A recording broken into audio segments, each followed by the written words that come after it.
আমাদের সাধারণ সম্পাদক বলেছে কি প্রক্রিয়ায় গঠন করা হয়েছে এই সরকার, কোথা থেকে কারা উপদেষ্টা এসেছেন, কোথা থেকে লিস্ট এসেছে, এইগুলো কিন্তু গণ অধিকার পরিষদ না, কোন রাজনৈতিক দল জানে না।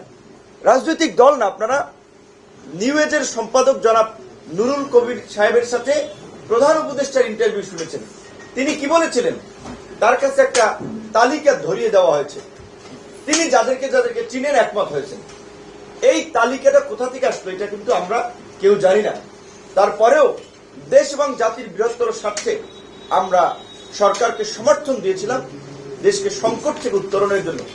6 মাসে সরকারের পারফরমেন্স, তাদের দুর্বলতা এবং অদূরদর্শিতায় দেশে গতি আসে নাই, দেশের সংকট থেকে উত্তরণের কোনো ভালো লক্ষণ আমরা দেখতে পাচ্ছি না। আমরা মনে করি যে বর্তমান এই উপদেষ্টা পরিষদ নিয়ে সরকারের আগামী দিনের চ্যালেঞ্জ মোকাবেলা সম্ভব নয়।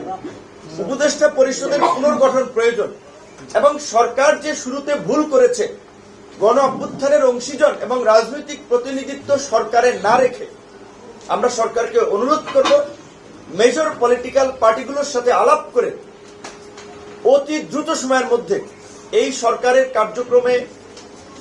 কার্যক্রমকে বেগবান করার জন্য, কাঙ্ক্ষিত লক্ষ্যে পৌঁছানোর জন্য অনতিবিলম্বে উপদেষ্টা পরিষদ পুনর্গঠন করা হোক।